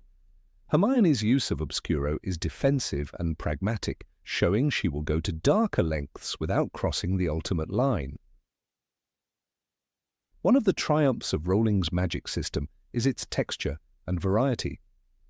Obscuro is the perfect example of how spells are more than just weapons. They're tools of strategy and personality. Hermione, the scholar, learns a spell most wizards don't even know and uses it when others would panic. It shows the depth of her magical education and her willingness to think outside the box. It's not a combat curse, but it can turn the tide of a confrontation. The films lost an opportunity to highlight how versatile and resourceful she is under pressure. We should remember that the wizarding world in the books is more than neon beams of light clashing in the dark. It's a place of illusions, of subtle threats and ingenious workarounds. Spells like Obscuro show us magic that can't be countered just by yelling Protego or blocking with a statue. If you're blinded, you can't fight. If you're lost in shadow, you're helpless. It is magic with consequences, magic that creates fear, not through gore, but through vulnerability. The films often forgot this side of the world-building in their chase for spectacle. Even in the Forbidden Forest, Obscuro would have been brilliant. Picture the tension of a chase through black, gnarled trees, the victim's eyes, shrouded in smoky blindness, stumbling over roots and reaching for their wand. The camera could shift between their claustrophobic perspective, blackness, sounds magnified, and the cold calculation of the caster watching from the shadows. It would transform a magical duel into psychological horror, reminding viewers that fear of the dark is one of humanity's oldest terrors, weaponized by a clever witch. Consider also the possibilities with snatchers or Death Eaters. In the books, they are a constant threat, tracking, hunting, capturing. Obscuro would have given the trio a non-lethal, humane way to disable pursuers. When Harry struggles with using Expelliarmus in a kill-or-be-killed war, Obscuro offers another ethical dimension. Hermione can say, "I won't kill them, but I won't let them see me." It's storytelling that respects the complexity of war without simplifying the characters into black and white. It's ironic that the films, so concerned with showing the dark art's cruelty, neglected to show how the heroes adapted without succumbing to that cruelty.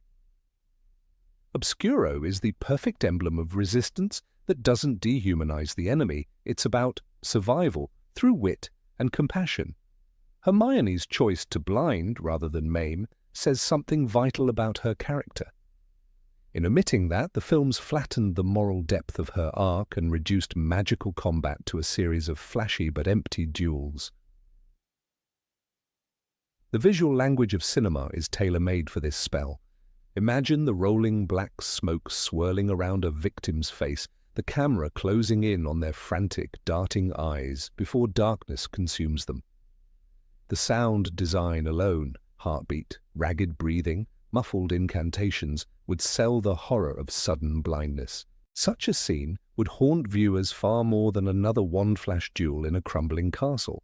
It would stand out as a moment of true magical menace, elegant in its simplicity and horrifying in its consequences. Ultimately, Obscuro is a spell that asks the audience to see magic not only as power but as problem-solving. It rewards knowledge and preparation over raw aggression. It represents Hermione's greatest strength, her mind, and her greatest conflict, her unwillingness to become a monster in order to fight monsters. By omitting it, the films lost an opportunity to show a different face of magical combat, one rooted in fear, ethics, and creativity. It is one of the quiet tragedies of adaptation that this single, smoky blindfold never darkened the eyes of an enemy on screen. Number 25, Incarcerus. In the dimly lit shrieking shack, the air seemed to vibrate with tension as Harry Potter, Ron Weasley, and Hermione Granger confronted Sirius Black, the man they had been taught to hate and fear. The truth, however, was far more twisted than any of them could have imagined. In J.K. Rowling's Harry Potter and the Prisoner of Azkaban, the scene explodes with revelations, confessions, and an unmasking that changes everything they know about betrayal. At its center lies the moment Sirius uses the spell Incendio to light a fire, but far more crucially, he uses Incarcerus to bind the man responsible for it all, Peter Pettigrew. This single, precise spell summons ropes that snake out and bind Pettigrew so thoroughly that he cannot even wriggle away. The spell is more than a practical restraint. It is a moment of justice delivered with unerring magical precision. Yet in the film adaptation, this rich detail is stripped away, leaving only the broad strokes of the confrontation without the elegant symbolism of magical restraint. The book describes the moment with remarkable clarity, immersing us in its visceral imagery. There was a bang, and Pettigrew was thrown backward onto the floor. Thin cords erupted from Sirius's wand like ropes, wrapping themselves tightly around Pettigrew's thin body, binding him from head to foot. The impact of this scene cannot be overstated. Here, Rowling gives us not just drama but a tangible sense of magical law enforcement, a spell designed to subdue without bloodshed, capturing the essence of non-lethal wizarding duels. Incarcerus is a perfect example of the wizarding world's nuanced approach to conflict, where spells do not always need to harm or kill to be effective. When translating this scene to the big screen, the filmmakers chose to focus on the emotional revelations, Sirius's plea of innocence, the truth about Pettigrew's betrayal, and Harry's dawning realization that his father's friends were not the people he thought they were. While these elements are indeed vital, they lost something in the process. Gone was the spell that elegantly demonstrated Sirius's control and purpose. Instead of seeing Sirius as a clever, determined man who subdues his enemy with a flick of his wand, viewers see only a rough struggle. The ropes that bind Pettigrew are simply there, with no sense of magical wonder or technique. What makes Incarcerus so compelling in the book is its precision and intent. Sirius does not seek revenge through violence. He doesn't curse Pettigrew into oblivion or torture him for answers. He simply immobilizes him, ensuring the traitor cannot flee or transform again. This restraint is essential to understanding Sirius's character, which the film misses. The book's scene offers a subtle but profound insight into how magic reflects moral choices. Even someone as embittered as Sirius Black chooses a binding spell over a killing curse. He wants the truth exposed, justice done, and his name cleared, not a body at his feet. Moreover, Incarcerus itself is an evocative piece of world-building that adds depth to the wizarding universe. Spells like Expelliarmus, Stupefy, and Petrificus Totalis are well known thanks to the films, but Incarcerus has a unique visual and tactile quality. The ropes are not just invisible forces or a single beam of light. They are physical objects conjured from nothing, wrapping around their target with a snap and creak that suggests real weight and strength. This sensory detail grounds the magic, making it more believable, more solid, and more frightening for the person on the receiving end. There is also an important theme here about control versus destruction. Rowling's magical system rewards skill, precision, and intent. Anyone can wave a wand and yell, Avada Kedavra, but spells like Incarcerus require focus and purpose. They are the mark of a wizard who understands that force need not be lethal to be effective. By leaving out this detail, the film loses a chance to show a key distinction between magical justice and magical violence. In a world where dark wizards kill without hesitation, the choice to subdue rather than destroy is powerful storytelling. Incarcerus also serves as a mirror to the story's central betrayal. Peter Pettigrew is not just a murderer by proxy. He is a coward who survives by slithering away at the crucial moment. The ropes represent the justice he has evaded for 12 years. When Sirius uses Incarcerus, it is the physical manifestation of truth catching up to the rat. Pettigrew's transformation from man to animagus and back is about escape, about dodging consequences. Sirius's spell ensures he can no longer wriggle away, literally and metaphorically. One can almost feel the indignation in the text itself when Rowling describes the ropes tightening. It is justice served raw and immediate, without the pomp of a trial but with the unmistakable authority of someone who has hunted his betrayer for over a decade. This moment is cathartic not only for Sirius but for the reader. The man who sent the Potters to their deaths is finally bound. There is no revenge killing here, only the satisfaction of restraint, of exposing the rat in human form. It's also worth noting that this scene is not simply about Sirius's revenge. Remus Lupin is there too, and together they interrogate Pettigrew. The ropes hold him down while the truth is forced out. the spell Incarcerus becomes a tool for revelation. Pettigrew has nowhere to run, no way to hide behind lies or animagus tricks. The spell is almost judicial in its effect, turning the shrieking shack into a courtroom with Harry, Ron, and Hermione as witnesses. In this moment, magic serves truth and justice in its most direct form. In the films, by contrast, Pettigrew is reduced to a whimpering mess without the spectacle of magical capture. The sense of dread that the book conjures, literally and figuratively, is lost. There are no ropes snapping out, no physical struggle as Pettigrew is flung to the ground. The tension leaks away, replaced by a vague scuffle that lacks the crisp clarity of Rowling's vision. The moment loses its symbolic heft, that no matter how slippery Pettigrew is, magic can bind him as tightly as his own guilt. Harry's role in the scene also changes without Incarcerus. In the book, Harry sees Sirius's spell and realizes this man is not mindlessly violent. He watches how Sirius subdues rather than harms, how he demands answers rather than mete out punishment. This revelation is a turning point in Harry's understanding of right and wrong, of justice versus vengeance.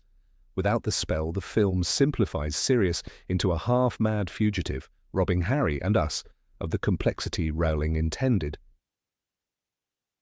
There is also something incredibly cinematic about Incarcerus that makes its omission all the more puzzling.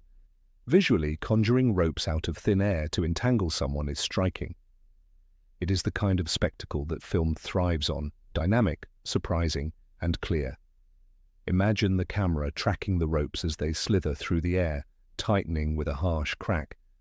Imagine the look on Pettigrew's face as he is slammed to the floor, limbs pinned by magical bonds. Such a scene would have underscored the danger Sirius represents while still showing his moral line. The spell's omission also lessens the contrast between Sirius and other figures in Harry's life. Think of how often Snape, for instance, uses hurtful or humiliating spells even on students.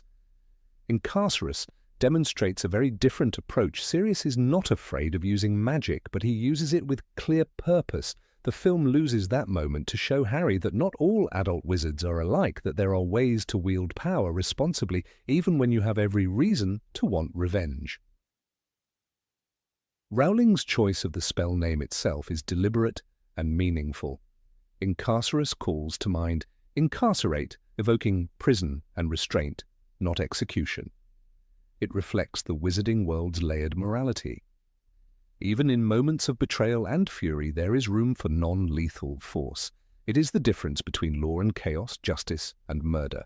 Sirius may be a fugitive, but in this moment he acts with more integrity than many so-called respectable wizards. The film fails to give him that dimension. By omitting Incarcerus, the filmmakers missed an opportunity to deepen our understanding of the wizarding world's ethics.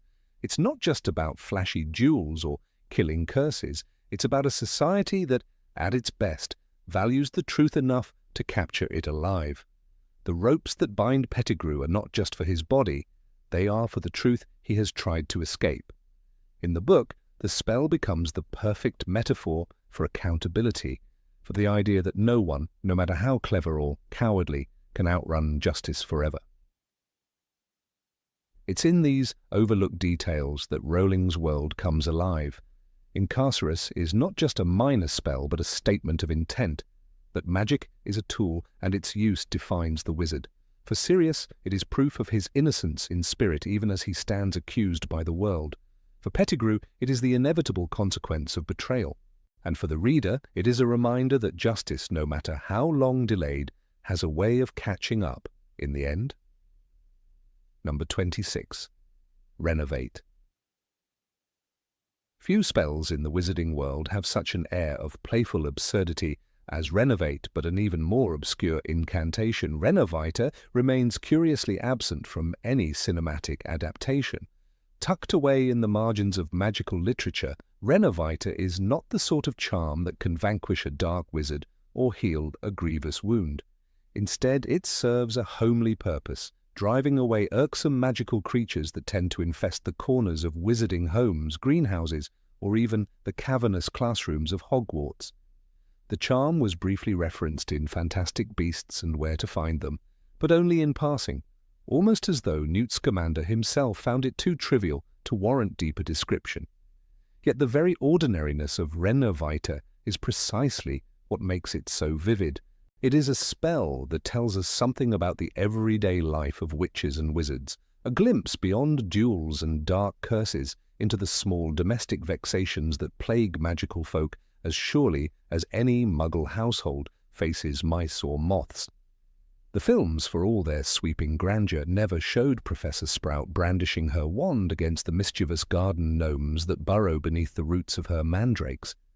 Nor did they let us see the spectacle of Professor Flitwick gently ushering a flock of Cornish pixies out of the Ravenclaw Tower with a flick and a muttered Renovite.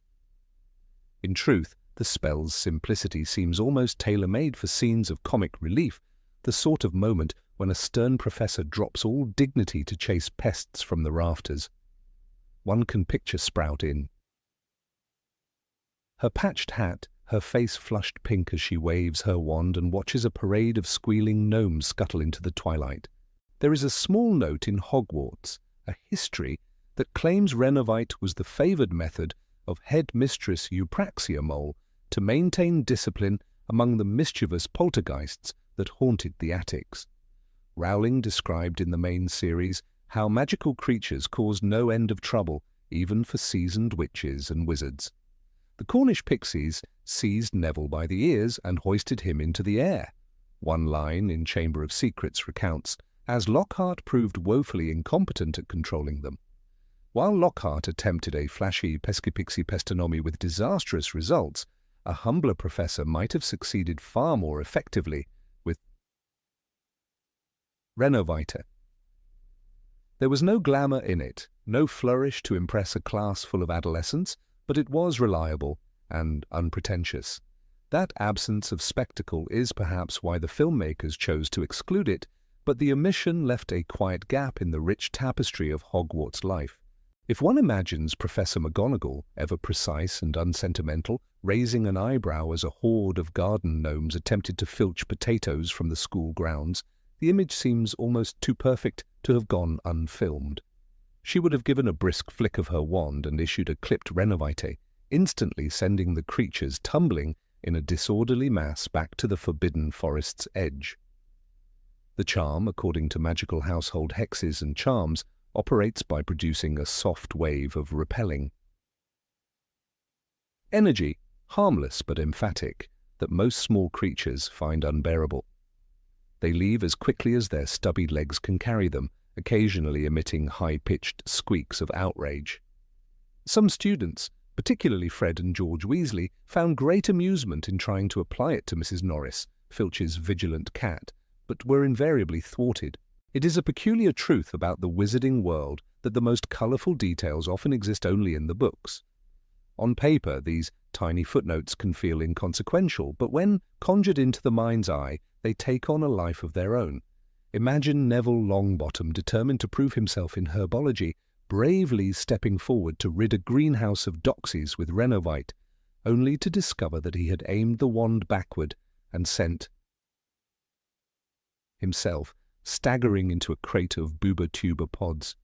That scene, so vivid and so unmistakably Neville, could have belonged to any of the films, a perfect blend of charm and embarrassment. There is a line in the Standard Book of Spells, Grade 3, that describes the charm in a single, succinct sentence. Renovita is a simple repulsion incantation designed to eject small magical nuisances from an area without causing them harm. The emphasis on harmlessness seems almost quaint in a universe where many spells can maim or kill. Perhaps it is for that very reason that this little charm feels refreshing. It embodies the idea that not all magic is about domination or defense.